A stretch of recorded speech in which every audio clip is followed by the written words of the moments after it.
आध 50 तुम आओ 50 हम आओ। गुरु जी भी बोले भाड़ में गो, ले आ 2 बोरा सही। निस दिन रहे प्रपंच में हरिजन सो नहीं है। बुरा न मानो तो मैं ये बात बोलूं तो तुम्हारी समझ में आए, खबर नहीं। एक सच्चा और अच्छा गुरु किसी को भी बादशाह बना सकता है। हाँ। एक सच्चा और अच्छा गुरु किसी को भी बादशाह बना सकता है। और ये बात किसी और को बोलूं तो खबर नहीं, जिसका गुरु बलवान उसका चेला पहलवान होता है। लेकिन आज की दशा पर फिर सुनो, लालची गुरु लोभी चेला है? लालची गुरु और लोभी चेला चले नरक में ठेलम ठेला। आज के गुरु जी कैसे भाड़ में गो 10,000 सस्य बना लो, पर गुरु पूर्णिमा 501 चढ़ा है, 50,000 कौनी जाता, 5 लाख साल भर को खर्चा पर्याप्त। और चेला भी कान लगत माए भाड़ में गए, ऐसो गुरु बनाओ जौन की बहुत बहुत बहुत बहुत लंबी पहुंच हो। कम से कम काल काम है तो आए, कोनो मंत्री से बात करवाने पड़े तो डायरेक्ट बात तो करवा दो, नाम फेमस तो कर दे हमारे गुरु जी।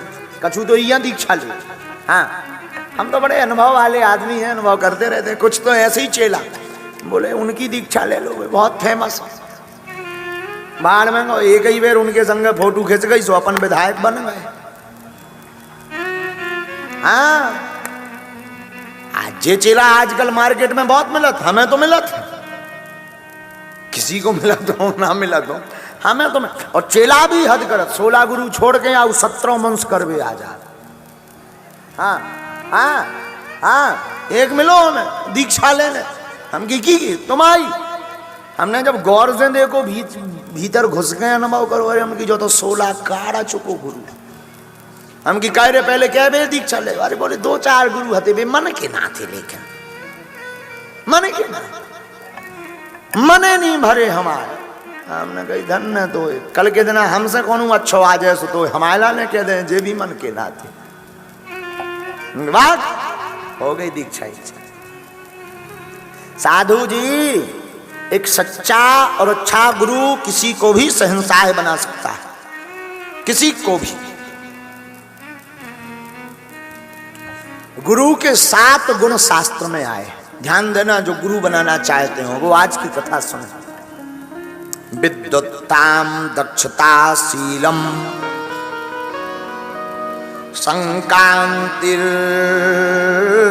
संकांतिर्नुशीलनम शिक्षकस्य गुणः 7 सचेतस्त्वं प्रसन्नतः। गुरु के 7 गुण हैं प्रमुख। कौन? पहला गुण सुनिए, जो गुरु होगा उसका प्रथम गुण होगा कि वो ज्ञानवान होगा। ध्यान दीजिए, विद्वान नहीं, ज्ञानवान। विद्वत्ता आने के बाद अभिमान आ जाता है। ज्ञानवान, जहां वान पीछे लगे ना बहुत बड़ी महिमा बढ़ जाती है। तो गुरु का पहला लक्षण है कि वो ज्ञानवान होना चाहिए। क्योंकि जिसकी खुद की लाइट बंद हो वो तुम्हारी घर की क्या खाक जलाएगा। जो खुद अंधेरे में बैठा हो, अब वो खुद मरद धरो हो तो देवी, वो गांव में कहावत है, देवी फिरे विपत की मारी पंडा काय कला बता दे। खुद अज्ञानी धरा हो, खुद ABCD पता ना हो, तुम्हारे अंदर क्या ज्ञान जगाएगा? तुम्हें क्या शास्त्र की बातें बताएगा? तुम्हें क्या पुराणों की चर्चा बताएगा? तुम्हें क्या भगवान के बारे में बताएगा? भाई भोपाल के बारे में वही व्यक्ति बता सकता जो भोपाल गया होगा। हाँ जी या ना जी? जो गया ही नहीं वो क्या खाक बताएगा? बताएगा भी तो किसी का सुना सुनाया या अनुभव का थोड़ी सुना सुनाया किसी का बता देगा। तो पहला लक्षण है गुरु का ज्ञानवान। दूसरा लक्षण सुनिए, निपुणता। वो कुशल निपुण हो सब काम करने में। संसार की वार्ता आवे तो इतना ज्ञान हो संसार का कि क्या कहना।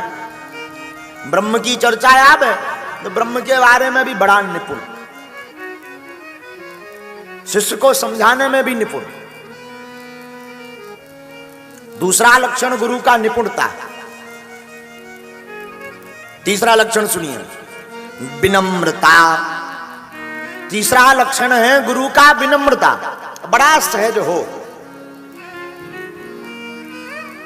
कई बार बहुत से शिष्य मिलते हैं, बोले हम गुरुजी से बात नहीं कर सकते, कहीं बहुत क्रोधी है हमारे गुरुजी। भगवान जाने गुरुजी क्यों क्रोधी होते हैं। कोई बुरा कर्म करे तो क्रोध करना ठीक है, कोई शिष्य गलती करे तो गुस्सा करना कोई दिक्कत नहीं है, आवेश में आना कोई दिक्कत नहीं, पर हर क्षण नाक पे अगर क्रोध दुर्वासा ऋषि जैसा रखा रहे तो बड़ी गड़बड़ बात। विनम्र हो, विनम्र ऐसा हो गुरु कि शिष्य आवे और डायरेक्ट अपनी व्यथा को बोल दे, उस व्यथा को गुरु कथा के द्वारा सुलझा दे। हाँ, तो गुरु का तीसरा लक्षण है विनम्रता। चौथा लक्षण पुण्यात्मा। गुरुजी जब तक स्वयं पुण्य नहीं करेंगे तब तक चेलों को कैसे होगा, चेलों की बुद्धि कैसे खुलेगी। एक बार एक बहुत अच्छी बात बोल रहे थे, गंगा के किनारे वाले साल भर नहीं सपरते। हाँ, अब जब गुरुजी ना सपरे तो चेला तो और पहले पूरी ठंड काट दें ऐसे। बोलो सीताराम।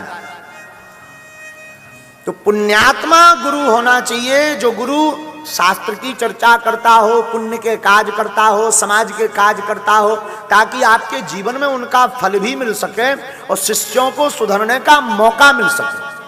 तो चौथा लक्षण है गुरु का पुण्यात्मा। पांचवा मनन चिंतनीय होना चाहिए गुरु, हमेशा उसका मन परमात्मा की खोज में लगा रहे। गुरु चिंता वाला नहीं, गुरु चिंतन वाला होना चाहिए। गुरु कैसा होना चाहिए, चिंतन वाला। बुरा ना मानो तो ये बात कहूं साधु, हम लोग डॉक्टर से तो पूछ लेते हैं कि आपकी पढ़ाई क्या है, क्वालिफिकेशन क्या है, कभी गुरु से नहीं पूछते हैं तुमने भगवान का अनुभव किया। कोई बात नहीं, अनुभव नहीं किया, भजन किया, कोई बात नहीं, कभी पूछ लेना। देखो जबान है, मुख है ताला और जबान है चाबी, वाणी चाबी है। व्यक्ति कितना गहरा है उसकी वाणी बता देती है, कौन सी बातें बोल रहा, क्योंकि बोलेगा भी वही जो उसके भीतर होगा। प्याज खाओगे तो प्याज की दुर्गंध ही बाहर निकलेगी, मूली खाओगे तो मूली की दुर्गंध निकलेगी। उसी प्रकार गुरु के बारे में पहले अनुभव करो। ये बात साधु जी नोट कर लेना, हमारे सनातन धर्म में परिक्रमा की महिमा है। परिक्रमा तो सब करते ना। यानि कानि चा पापानि जन्मांतर कृतानि चा तानि सर्वाणि नश्यन्तु प्रदक्षिणायां पदे पदे। सब प्रदक्षिणा करते हैं। प्रदक्षिणा का मतलब है जिस इष्ट ईश्वर के पास आप सेवा अर्चन वर्णन करने आए हैं उस इष्ट के बारे में जानना।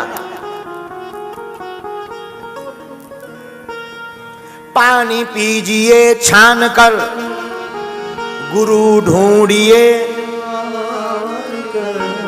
पानी को जिस प्रकार छानकर पीने से पेट में कोई भी विषाणु उत्पन्न नहीं होता, उसी प्रकार जीवन में ढूंढ करके गुरु को बनाओगे तो आपके जीवन में विकार उत्पन्न नहीं होगा। तो गुरु मनन चिंतनीय हो। छठवां लक्षण गुरु का, छठवां लक्षण है गुरु का जो हमेशा सावधान रहे। गुरु सावधान रहता है। शिष्य में और गुरु में अंतर यही है, शिष्य हमेशा असावधान रहता, गुरु हमेशा सावधान रहता। क्योंकि शिष्य को भान रहता कि हमारे ऊपर कोई बुद्ध पुरुष है, शिष्य को लगता हमारे ऊपर कोई छाया है, बहुत से लोग भारत में क्या विश्व में ऐसे लाखों करोड़ों लोग हैं जिन पर विपदा आती है, बहुत ज्यादा संकट आता है तो वो बहुत जल्दी नर्वस होते हैं, लेकिन तब तक किसी गुरु का याद आता, कोई सिद्ध संत का याद आता तो उनके अंदर हौसला आ जाता है कि डरना क्या, फलाने महाराज तो हैं हमारे पास। और गुरु भी ऐसा ही बनाओ,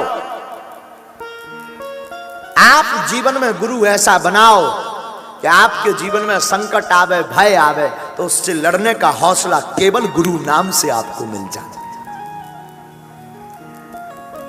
तो जो गुरु छठवां लक्षण है, जो गुरु सदैव सावधान रहता हो उसको गुरु मानो। सातवां लक्षण गुरु का, जो गुरु सदा प्रसन्न रहता हो। जब तक वो प्रसन्न स्वयं नहीं होगा, वो खुशी प्रसन्न स्वयं नहीं होगा, तब तक वो खुशियां शिष्यों में क्या खाक बांटेगा। गुरु का सातवां लक्षण है वो एकदम प्रसन्न रहे। और ये बात पिछली बार भी बोली थी, पुनः कहते हैं ये 7 लक्षण वाले को गुरु मानिए आप।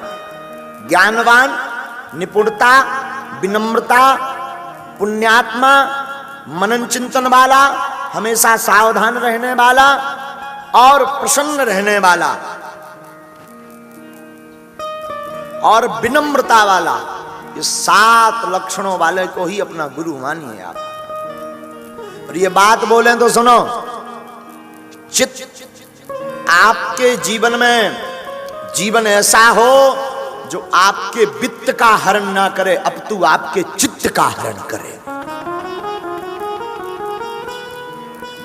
वित्त के हरण करने वाले तो तुम्हें बहुत गुरु मिल जाएंगे, आपका कोई चित्त हरण करे तो समझना ये पक्का गुरु है।